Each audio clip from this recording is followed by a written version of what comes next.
Let's look at styling anchor tags. I've got a document here that has a couple of anchor tags in it, and you can see that by default the browser is rendering those links or anchor tags in blue with an underline, and that's the kind of default style, the raw style of an anchor tag. Quite often you'll want to do something different than that. So let's look at some strategies for for making that look a little bit more customized. So the first thing we'll do is we'll select the anchor tag. So we can see in here in our HTML, I've got this anchor tag embedded into a paragraph there. So an anchor tag is written a href and then a string for a URL. If you don't have a URL, like if you're just working on a design and you need a kind of a dummy link, you just use a hashtag in there and it will kind of render as a link in your viewport. So I've selected the my anchor tags, and now I can give it some style. Like so, I can change the color.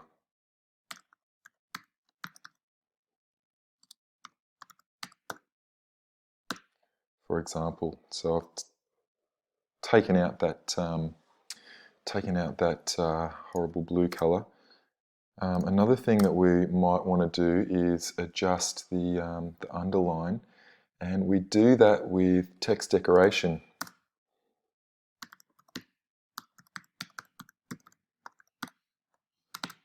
So you might want to keep the line underneath, but if you want to get rid of it, you can assign the text decoration to a value of none. And hopefully that should take away that underline. But you do want to differentiate your anchor tags. You want to give your user some indication and some feedback that your links are there and that you can link off to another HTML page. Browsers by default, you can see as I roll over those links, do show you a change in cursor state. So we go from the pointer or the cursor to the pointer.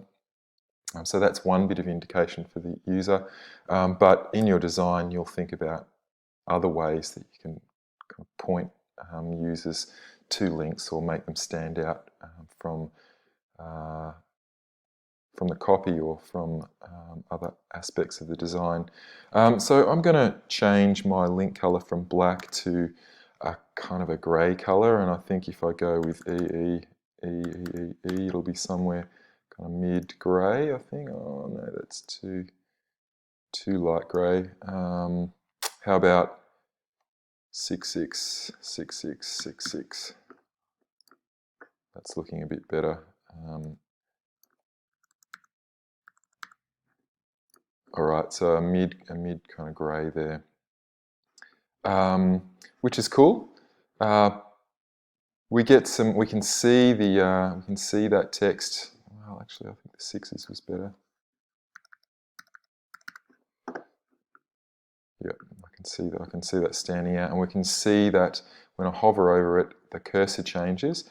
But it'd be good to create some other kind of feedback for the user to notify the user that that is a link, and so a rollover state would be quite good. And it's a rollover state starting to make a kind of starting to think about it like a kind of a button. We can add a rollover state to our anchor tag by using by changing the selector slightly and adding a kind of an adjunct to the selector. So I've selected the anchor tag there, and here I'm going to select the anchor tag and its hover state. Okay, so :hover is going to select that anchor state, and so if I add a color of red here, you'll see that when I do roll over that, it changes from grey to red. I might change it to yellow to make it more obvious. Yeah, that's better. So when designing buttons, you want to incorporate a hover state as part of your design, so think about that as you're going.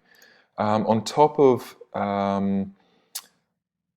hover, another kind of pseudo state is the active state. So if I add active, if I target the active state, then I'm targeting the state of links that have been clicked. So let's change the color of that to blue.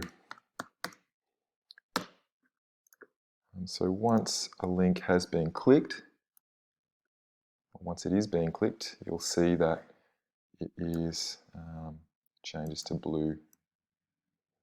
All right, so that's styling an anchor tag. Obviously, you can incorporate many more style declarations in there to design the buttons and links that you need.